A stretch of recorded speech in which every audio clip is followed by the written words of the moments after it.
All right. Hey, welcome to the Backyard Professor Live. We are going to have some fun looking at some chess traps. We've been doing chess traps for quite a while. I think they're quite helpful, quite handy, helps us learn some of the openings a little bit better. Gives us some ideas on development. Gives us some ideas on what to do when your opponent makes a particular move in an opening, etc.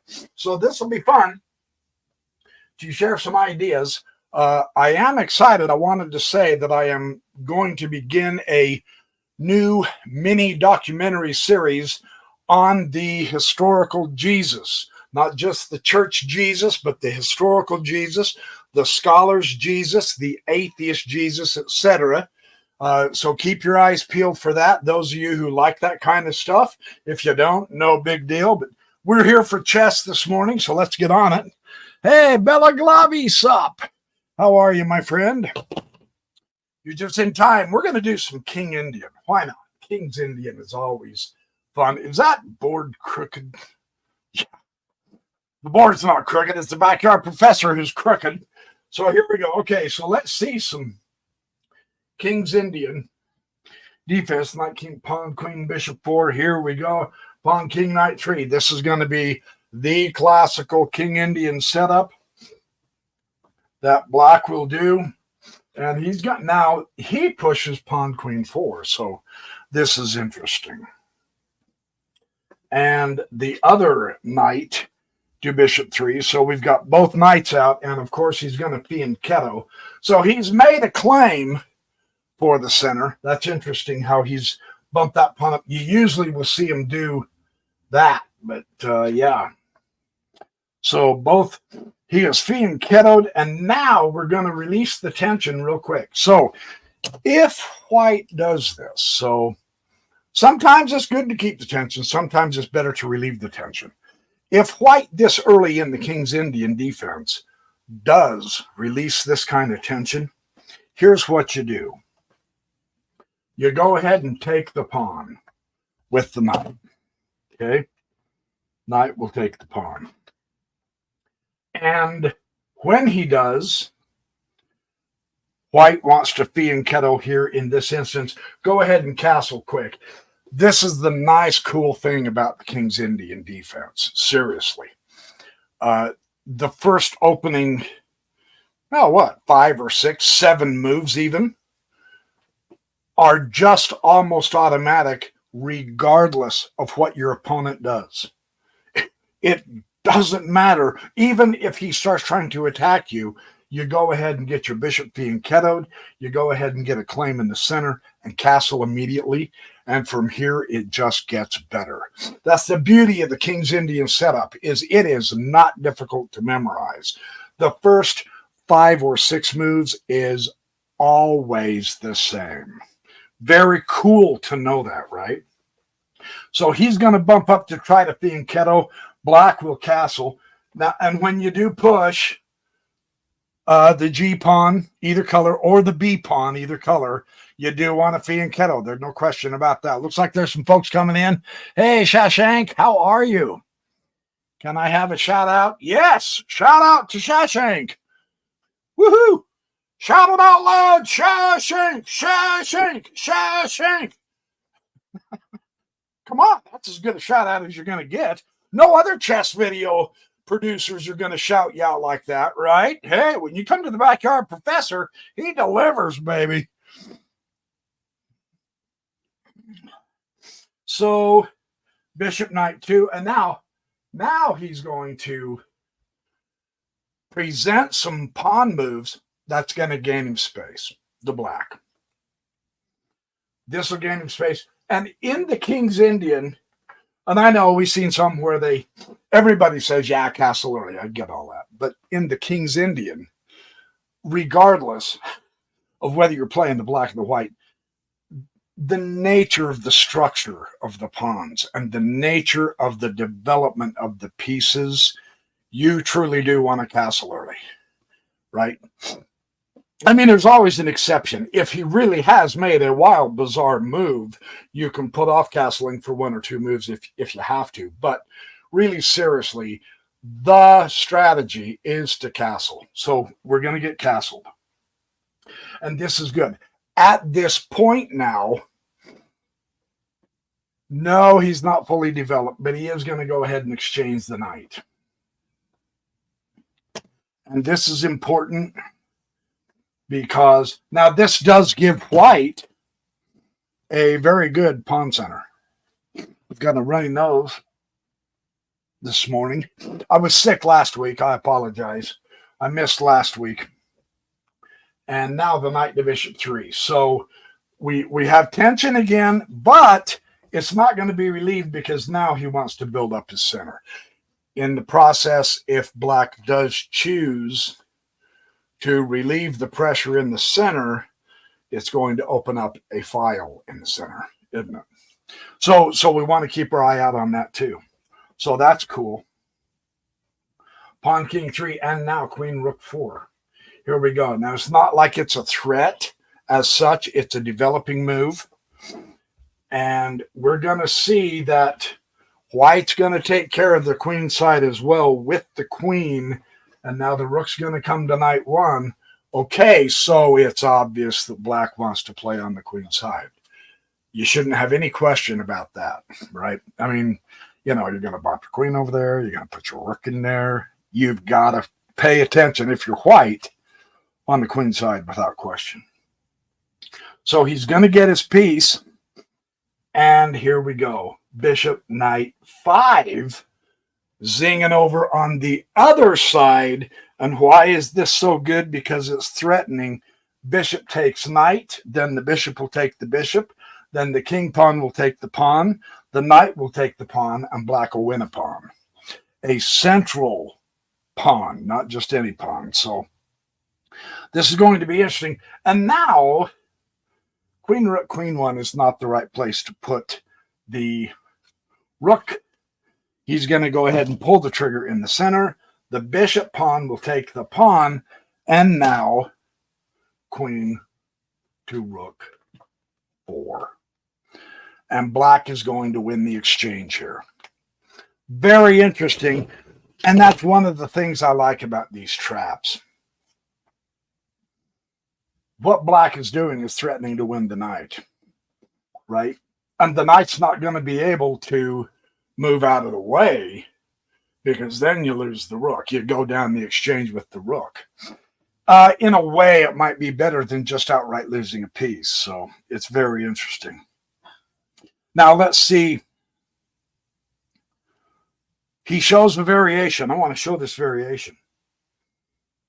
What if he goes ahead and does pawn, king 4? The knight will take the pawn because it's a central pawn, of course, because this knight is pinned to the rook, right? So now it's open season on that knight. What do you do when you pin a piece? You attack it, right?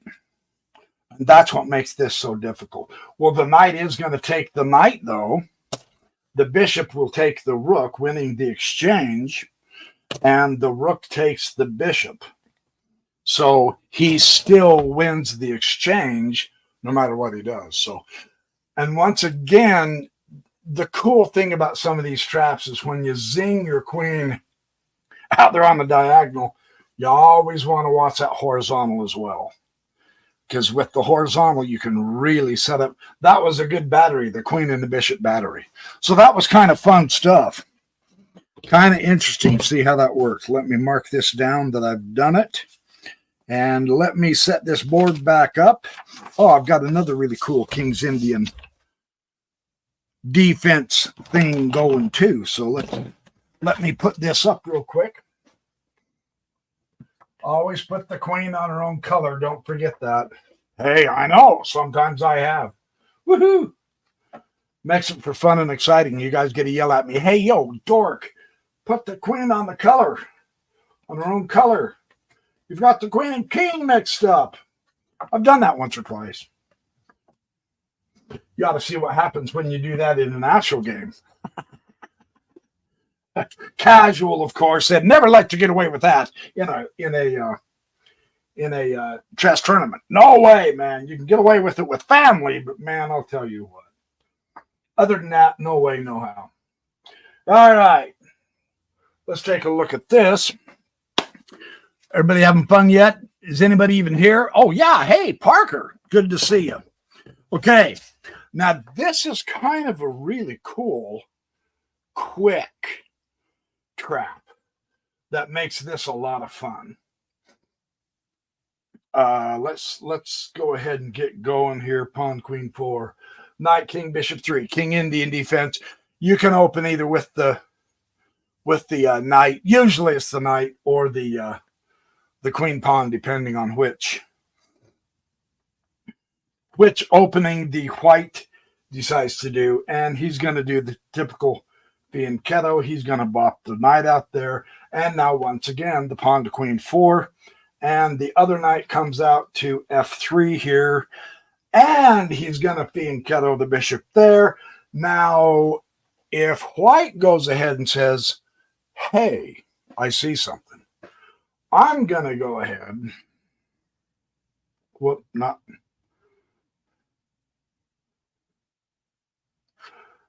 knight, bishop. Golly, that is a B. Knight to bishop 3. And now I'm going to go ahead and throw the pin on here. Notice the quick development. Very cool. Very cool. And now the black is the one who's going to... Nice outpost. Not a permanent one, but it's a nice outpost to expand and possibly exchange a piece or two. If you find yourself out developed in the first opening few moves, it really does help to exchange off a couple of the developed pieces of your opponent. And so perhaps that's what we're seeing here. He is hitting the bishop and he is hitting the knight. So is he trying to get rid of this knight because white's center is pretty good, right? So that's one way. He ignores the pin, which wasn't a pin because he hasn't pushed the pawn yet. So he can do this. So let's see what happens. Now, what happens if the knight takes the pawn? Free pawn. And it's a center pawn to boot. So he relieves the tension, but not at the expense of goofing up his pawn structure. He takes it with the knight. That's not bad, right? What happens when you do this, though? You see the problem? Now, white is going to lose one of the knights. Very, very interesting.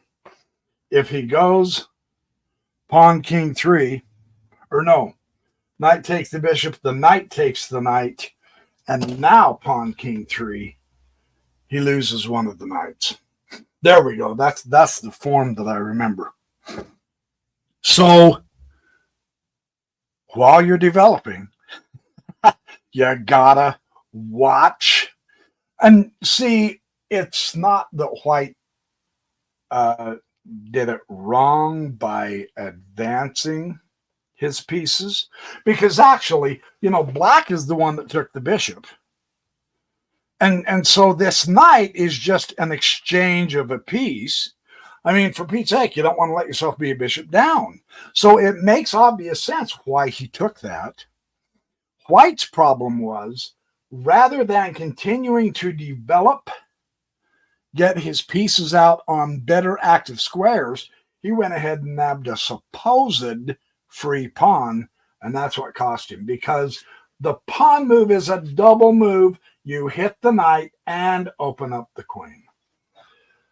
That is a cool little trap. And it's just like a 7-move trap, too. So keep your eyes peeled on stuff like that. That's fun to see.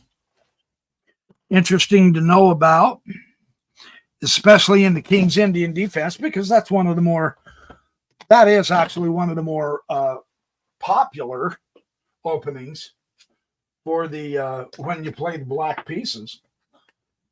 So it's good to know all the issues as well as you can, if you can, studying the different traps. So, all right. So on this next one, White gives some faulty play, and I like this because we can see, usually when we play King's Indian defense, we're going to play it as the black pieces, right? So White has to be on his toes, and he can't just make any move he wants without falling into issues. Let's see where White goes wrong on this one. We're going to see the King Indian defense. They will usually bop the queen pawn and the queen bishop pawn. He will, of course, fianchetto. He will, of course, bring out the queen knight, the White will, and he makes sure he has a presence in the center as well as opens up his white bishop for future. Yeah, so this is good. And White will immediately take the pawn. Now, again, relieving the tension pretty quick, relieving the pressure pretty quick. Maybe not. Let's see what happens. He's going to, now see, White gets tempo in the development because black took. So you push the pawn, you open up a chance for your bishop to get developed, and now White has to address his knight being attacked. This way, that's what I mean when you say, well, you gained a tempo on this, right? So this is a great move. And once again, and this is somewhat hard for some people. Every now and then I find myself doing this too, so you kind of have to, don't just start flicking out moves. Oh, let's see, he did this, I'll do that. He did this, oh, okay, well, I'll pull my bishop out. Oh, well, I need to get my rook into this game, etc. Don't just put them out there in order to put them out there without thinking through, for instance, weak squares or a pawn chain, or is your piece entering your opponent's territory? Ideas like that, rather than just going back, that's too passive. And this is part of the trick of studying, practicing, and playing chess. Passive play will get you in trouble. So that's not really a good, that's not a good response. And neither is this one. Number one, you're going backwards. Okay? You're abandoning the center. And quite frankly, those two center pawns of White with the knight, and White has the ability to bring all his minor pieces into this really well, really quick. Just 1, 2, 3, and bam, he's fully developed. That quick. And it can leave you with your head spinning if you make 2 or 3 more passive knight moves because the pawns are chasing you. Okay? So at this point, it's better to exchange the knight. And I know, see, you've made 3 knight moves now. I get it. But if you'd made the 3rd knight move here and left White with his knight here, now he brings his other knight in. He has 2 very, very excellent central pawns with the knights, and the bishops both can come out. You're too passive. So take the opportunity to eliminate the developed piece. And I get it. You lose your developed piece too, but at least he doesn't end up 2 pieces out developed with you having just none or 1. It's okay to do the exchange. So I know that's a long obfuscation on that, but it's actually really important to recognize rather than playing passively, you're better off just exchanging the piece. Even though it means yet again another move with the same piece, it's all good. It's all good. In this instance, now he does have a stronger pawn center, but you're not, quote, behind, so to speak, as black. So you still got a good King's Indian here, is what I'm trying to tell you. So the pawn will take the knight, giving him a very powerful pawn center at this point, and go ahead and expand. And I know they say, well, not too many pawn moves in the opening, and basically all we're seeing is a whole bunch of pawn moves. but we don't see behind the scenes that we have exchanged a developed piece yet. So now pawn structure becomes pretty important. You also have to realize that you want to give your minor pieces a chance to get out, and this is one way to do it. You got to push a couple of pawns, right? Every rule is made to be an exception. Bishop, queen, bishop, 4. And you're going to fianchetto, which prepares you the castle. And the knight is going to come to king 2, which is going to prepare white pieces to be able to castle also. So the development is going on. He is going to continue bringing pieces out, even though technically speaking, he's going to be chased away. Just so you're aware that that potential is there. But he does bring the knight out. The bishop will come to e3. Now black will exchange a pawn, get rid of that option. See, and again, this is one of those instances where there is tension in the center, but pushing that d pawn, if white was to push that d pawn, that could get uncomfortable, because does black have a decent place to put his knight? Not necessarily. It's too early in the game. So go ahead and prevent that. Go ahead and relieve the center. I think that's what I'm seeing here, which is kind of important. And the pawn will take the pawn. And the queen will come to rook 4 check. See, he hasn't castled yet. It's not a crisis because he just brings his queen back, right? But observe, he did develop his bishop, and now he's had to move it back to protect the king. So there's 2 moves on the bishop, right? Just, it's all those little details that paying attention to perhaps really helps influence the game for your good, right? So now black can realize, hey, he moved that bishop twice now. How can I do this? Queen to rook, queen to a3. Queen to rook 6 in the old nomenclature. So he's not going to back off from the queen side. In fact, he kind of puts the kibosh on the a pawn, and now he can bring more to the queen side. When your opponent does something like this, if you're playing, pay attention to that, because he does have another piece coming up. And a queen and a knight, I've said it before, they are a vicious combination. They are good. So this is interesting. The rook's going to come over to the file.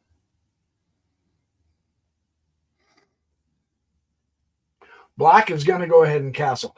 Always a good idea to castle before you start to attack. And yeah, his queen is pretty advanced. That's not necessarily an attack, although he is trying to get the queen closer to the king, which means that's his thought. He's not attacking yet. The center has not been blown open. So right now is ideal to castle. Now black can start playing far more aggressively. White really needs to castle. White really does need to castle here. He doesn't. He goes ahead. There it is. Like I was saying, push the pawn with tempo, gaining more space, and it's center space. I mean, come on. That's the cream of the crop right there. So what do you do when you're black and he's doing that? Now, here's a cool little idea. And we've said this before. It's just fun to repeat it so that you're aware of it. Every pawn push, now there's an upside and a downside, because every pawn push gains you more space, which is always good, but it leaves weaknesses behind it. That's why they really say you must pay attention to your pawns, when to move them, where to move them, because once you move it, it can't come back. And in the process of moving it, you can add an attack square. Ta-da! Now you're hitting this one and this one, but you leave behind two weaknesses. Just be aware of that with every pawn push. And so now the knight does have a good square to go to. Knight, king, 4. And that's really important. And now, bishop, knight, 4. It's kind of cool looking. I mean, he did move the rook over to the knight file, and now he can completely cut off the queen from a retreat on the diagonal, right? But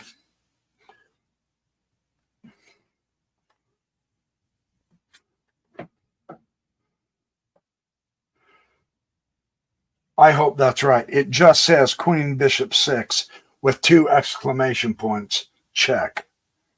No, it says queen, bishop, 6. It doesn't say check. So I do believe. See, that's the problem with the old nomenclature. There's a bishop 6, and it doesn't say which bishop 6 either, or that one. I'm going to assume it's this one because it doesn't say check, but it's 2 exclamation points. Let's watch why. The pawn will take the queen. He lost the queen anyway, right? The queen was lost. Over here, there's nowhere the queen could have went that wasn't going to lose it. So pawn will take, and now the knight will take the pawn check. Yeah, it was that bishop. And the king comes to bishop 1, and now here you go. Bishop, h3, checkmate. I mean, as Gomer Pyle used to say, Shazam! Quick. Interesting. Checkmate with a knight and a bishop. So that's kind of cool. And the thing is, it's not like White made any real stupid bad moves. It's not like he didn't have a really strong center, because he really does. Compared to Black, White should have been winning, and yet the checkmate happens. See, this is the fun. This is one of those things that's fun to study the traps, right? So we got that. All right, so that was cool. That was very interesting to see.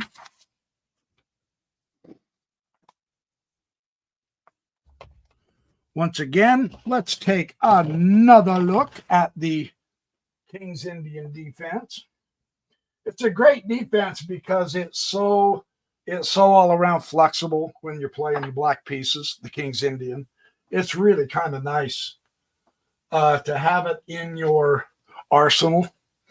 And it's worth studying for several months because for beginners, the King's Indian defense is really actually considered a universal opening. It's considered the opening that you can do in order to up your game. You can do the King Indian no matter what White does, and you're always in a pretty decent game. So in that regard, it's universal, at least up to a certain point in chess. And so now Nakamura and Magnus Carlsen and Daniel Naroditsky, I mean, these guys, they're way up there in 2600s, and they're still playing the King's Indian. So, I mean, it can be played at the highest rating. So why not? Put it in our repertoire. Sometimes there's small gains. Sometimes there's great big gains like a checkmate, like we just saw. And yet it's good to know when to get those small gains, because you get a small gain, you get another small gain, you get another small gain. Well, 3 pawns is like a bishop or a knight. It's 2/3 of a rook. So even the small gains is worth paying attention to get. We're going to see one here. C5, C4, I mean. Gonna be in Keto, absolutely. Knight up. D5. Okay, so he's going to build his center this time. He's going to solidify his center with this one. And go ahead and fianchetto. You set it up as fianchetto. Again, the cool thing is the first 5 or 6 moves is just automatic. And that's the beauty. And your king is really safe. That's the beauty of this. That is what makes this such a great opening. Okay, queen comes out early. Let's see what goes on. So he's going to solidify his center. What this does, see, hitting the B pawn, is it keeps that light squared bishop of black in place. Unless, of course, you do something with the pawn. So that's kind of interesting. Just be cognizant of that. He's going to bring his other knight out. And yes, castle. Castle, castle, castle. So, King's Indian defense. You are safe now. Now you can begin to put 2 and 2 together, come up with some tactics, begin an attack. Decide first. See, for instance, the center is contested, but neither player really has an advantage as such, because black does have the fianchettoed bishop. Yeah, it's covered by the knight, but that can be uncovered very easy. And then the long diagonal is his. Yeah. So both players are doing really well in the opening. Black has his king to safety. So really, truly, you're not going to attack a king side. You're not going to play on the king side because your space is more over here. There's some tension over here. You are pointing over to here. You can get your knight up and over really quick. Your queen, so probably center to queen side. Let's see what he does. Keep bringing the pieces. So, okay, yeah, I did point out that he can do this, but he's pulling the trigger a little early because now he's going to take the pawn. And the knight's going to go ahead and pursue the knight. And usually, that's what you do. You've already invested from your knight here. You've already invested in another move to come up to the e4. So from that point, if white does not exchange the knight, then you do. You're invested in it. Eliminate a developed piece because you're behind in development, correct, playing black because you made an extra move. So it's best now to go ahead and exchange a piece. Pawn is going to go ahead and pursue taking the pawn. And the queen knight is going to take the pawn. And now the bishop takes the knight. And what happened is 1, 2, 3, 4, 5, 6. 1, 2, 3, 4, 5, 6, 7. You've won a pawn. You say, so what? No, because again, it is a central pawn. And white really has a good, strong central pawn presence. So this game should be going pretty good for white. I mean, you've got the file here you can zap your rook onto also, right? So with a stronger center and with the ability to be able to grab that file real quick, the queenside play for white should be really good, actually. So just one of those little deals that actually can become an enormous difference down the road. All right. Good, good, good. We're making progress. I'm just saying, we're making progress. That's good. So let's look at another one where the little things make the difference. And they do. And it's cool to know because a lot of people, all the way up, sometimes get in a habit of, well, I'm How is it Nelson Lopez? He's a great YouTuber on chess. Nelson Lopez says you get tunnel vision, tube vision, tunnel vision. You get determined to carry forward your attack, and you stop sitting back and taking yet another more calm look at all of the situation. And when you do that, you can get in trouble. And so that's what we want to see here. On this one, let's go ahead and take a look. Knight, King, Bishop 3, of course. Typical King's Indian. It's gonna fianchetto. Knight up. Knight is served. Bishop is fianchettoed. Okay, so a very strong presence with the pawns. How do you overcome this in the King's Indian defense? This is probably one of the more popular approaches, especially nowadays. When this book was written, I mean, it was like, what, 1975 or whatever. It's a much older book. Nowadays, the King's Indian has become extremely popular, thanks in large part to Bobby Fischer, right? Give credit where credit's due there.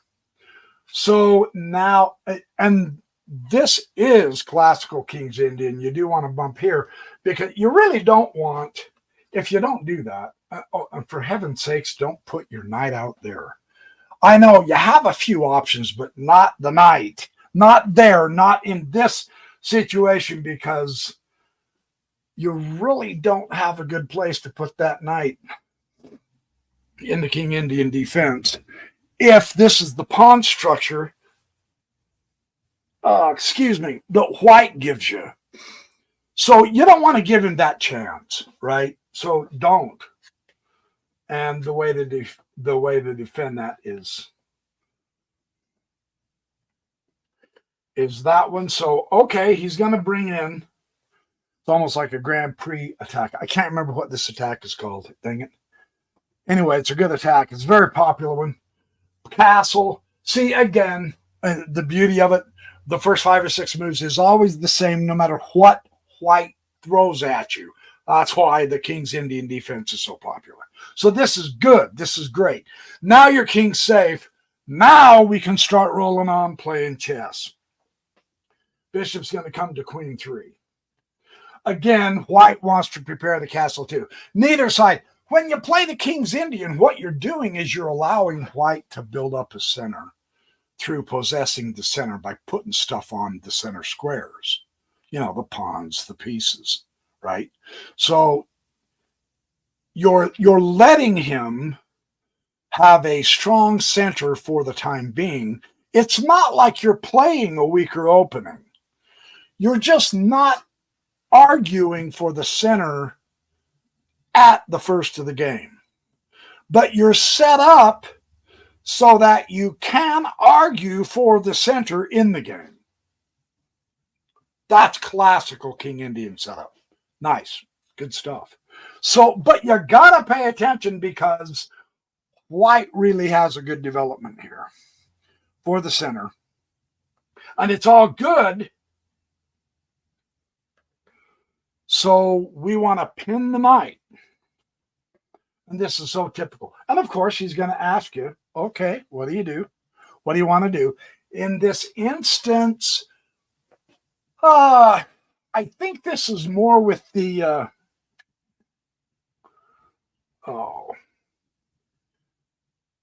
rather than keep the pressure, when the knight is developed on both sides, you're okay to exchange. And I know they say, oh, some of us get real, we kind of go, oh, wait, that's a bishop for a knight. You do realize what you're saying is pure heresy, right? That is heretical. Do not say that. In this instance, you're okay. Let's take a look. Oh, and I forgot to turn down my heat. Hang on. Got to turn that down so it doesn't interrupt me.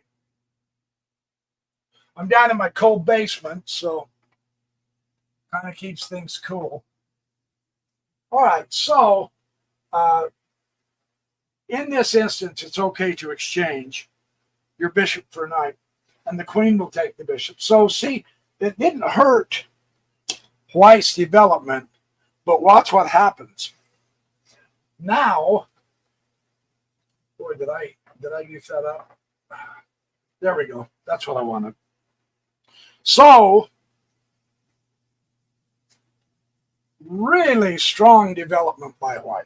So, as a general rule, you should be scared spitless at this point with white's development. But you're not, because you're playing the king's Indian defense. Number one, your king is absolutely rock solid. Nothing's coming after your king. Nothing can. All right, well, that's half the battle won.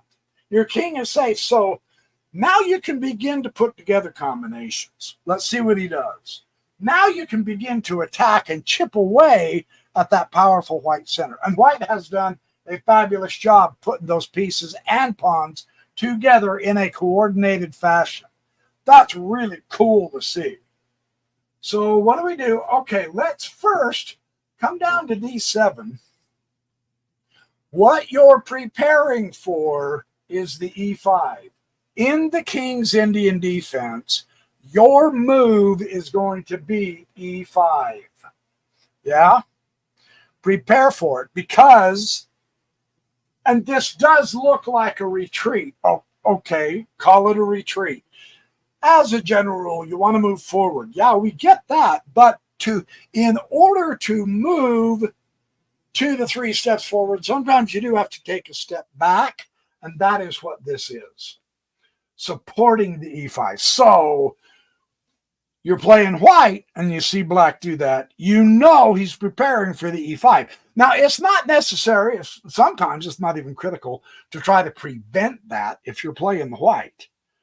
But it is really important if you're playing the black pieces to get that E5 pawn push. So this is what we're seeing. That's why he does that. And interestingly enough, the knight king 2 does not address the issue. So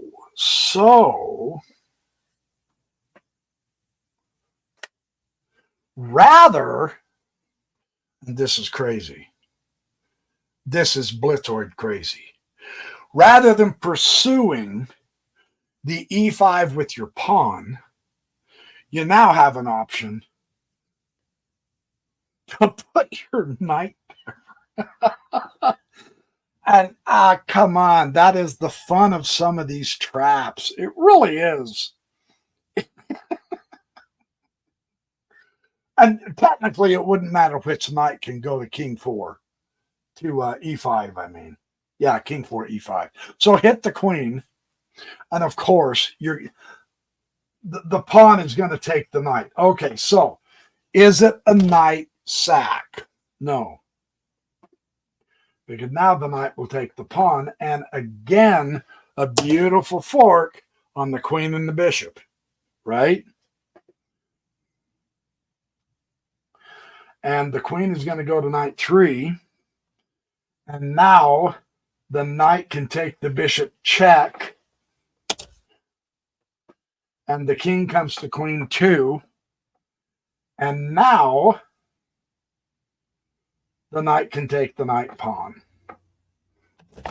So in the process of what looked like a knight sacrifice, you ended up getting 2 pawns. Very important to an endgame. So, and Alex Bonzia, the international master, the IM, really funny young guy. He's great at chess. When you do get 2 pawns up, and let's be frank, the queen side, but you got an isolated pawn here on the bishop file. You got an isolated pawn on the rook file. The queen side is shattered. Now what you're going to do is you're going to get your pieces out here just as fast as you know how to go and swap pieces into an endgame, because your queenside structure, all of your pawn structure, is superb and white's isn't. This is a 1 game for black for an endgame. It's what is what the book is saying. So that's really kind of cool.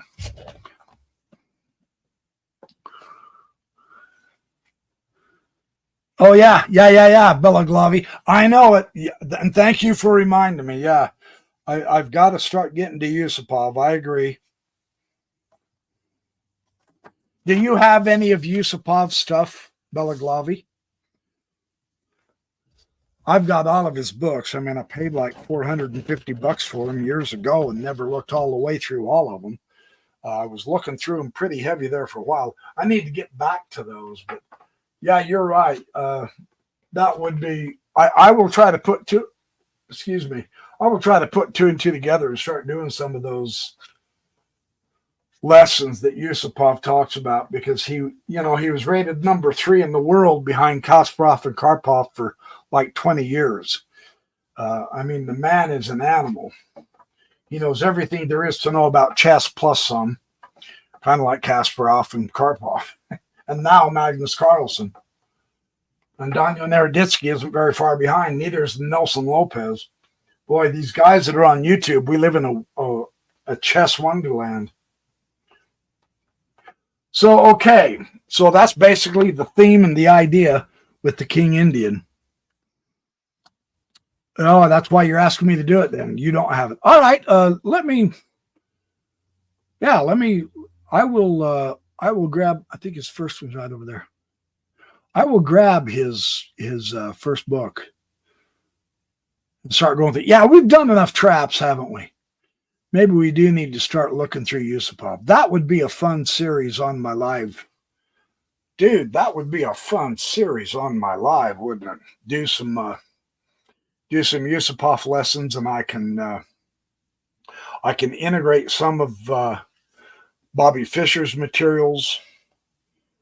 Yeah, I could integrate some of. I always integrate Jeremy Silman's stuff without question. But yeah, I could even. We could do a focus on Yusupov, and I've got 4 or 5 of Kasparov's, my great predecessors, and those in and of themselves are absolute gold. I'll do that. You've actually, I think you make a good point.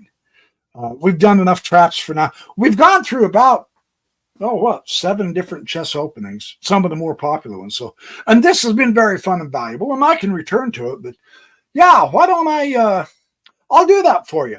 I will start doing some Yusupov. I don't know of anybody out there in the chess YouTube world who has actually put together a lot of Artur Yusupov chess videos, his games, or some of his ideas and all. I did that with Jeremy Silman and enjoyed every minute of it. I will do that. I will do that with Yusupov. That's actually a terrific idea.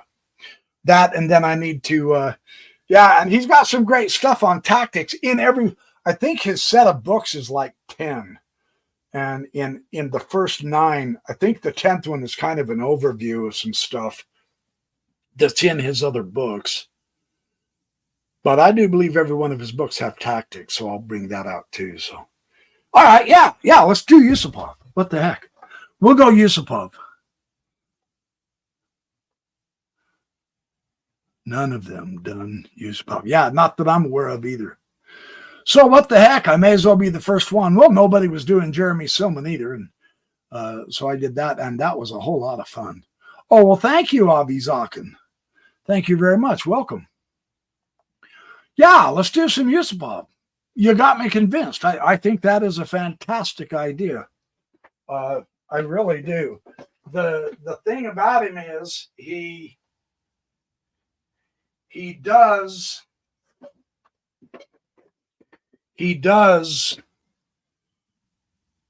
the first set is 1, 2, 3, where he'll take you through a series, and I mean a huge series. Each book is like 300 pages. They really are big. But then you boost your chess. I believe it's boost. Oh, this is the second third of the 3 series. Yeah, there's boost your chess, build up your chess, and chess evolution. and each one builds on the others, but they're a set of three, and then the next three build on those first three at a higher level. And then the chess evolution builds to complete mastery, if not grand mastery. I mean, 300 times 10, you've got 3,000 pages of chess. It's too much to go through in just one lifetime unless you do it 8 hours a day. And I'm still working, so I don't have that kind of time. But I do have time to put together a Yusupov series. Deal. Game on. Yusupov. Watch for it, you guys. Artur Yusupov. I will begin doing some Artur Yusupov. That should be a boatload of fun. I am looking forward to that. Hey, Lombador's Dotet. Yeah, I know the feeling. You got destroyed by a 9th grader. Yeah, I've been wiped out by an 11-year-old. I know, man. These kids are just sharp. And isn't that cool? That's great. Hopefully one of the kids that saw my channel, I've got a few of the kids who have really gone to town in chess. That was several years ago, just beginning and watching my YouTube channel. So I'd love to see them make master or international master or grand master. So that would be cool. All right, yeah. Yeah, I know. An 11-year-old. And he did it with the bishop sacrifice. And he set it up deliberately. It was impressive. It was so impressive, it was depressive. I had to go outside. It was in the bookstore. Barnes and Noble bookstore years ago. In the mall. And it was at night from 7 to 9 is when the chess club used to meet. And I walked outside and cried. I really did. It was so depressing that here I was a full-fledged adult. I'd studied Nimzovich and a little bit of Fischer and Paul Morphy and all those guys. This kid just waltzed right through me. It was amazing. So anyway, yeah, fun stuff. Any tips to teaching your 7-year-old son? Yeah, just systematically go through the basics over and over again. And I do have that series of it. Well, since I've been doing chess seriously for the last 5 months, I put together some pretty good videos too. But the Silman series that I've got, it's a playlist by itself. That could be a good series, except that's a little advanced. Yeah. Yeah, I know. Well, that 11-year-old kid, yeah, you got beat by a 9th grader, but this 11-year-old kid now is rated number 9 or 8. He's going to the chess championship. He's going to become the Idaho chess champion someday. I'd like to meet him in that tournament, see if I can play him again. Because in my first tournament that I played down at Idaho State University, I actually beat him. It's the game somewhere, I can't remember. But that was when he was a wee little tot. That was when he was just a young starter. He's a great kid, man. I wish him the best. I hope he does become state champ. He's already expressed that he doesn't want to do this for a living. Hey, it's a tough living to make, you know. I'm very grateful for my source of income, and I can use chess as a hobby rather than the other way around. If I had to make a living, well, the advantage would be I'd only be about 120 pounds instead of 220. So I'd be 100 pounds lighter because I wouldn't have anything to eat. So, all right. I'm going to call it good now. We've been an hour, and I appreciate everybody. Once again, while you're here, I am beginning a mini documentary series on the historical Jesus. I haven't posted anything. And when I say historical Jesus, I mean, I'm going to look at all angles. The church Jesus, the atheist Jesus, the scholars Jesus. I mean, he's the most fascinating personality in history. Just like, you know, Bobby Fischer is in chess or Carl Magnus or whatever. If you like that kind of thing, just keep your eye open for it. I am about halfway through making my first video in the documentary. And I have been discovering some things that the scholars are coming up with lately that are just really incredibly impressive, especially when you bring in Josephus and Philo and all of that. So there's some fun stuff on the horizon if you want to do something else besides chess, but there's something fun coming up in chess too now that I think Bella Glavi has it right. It's time to start looking at Yusupov.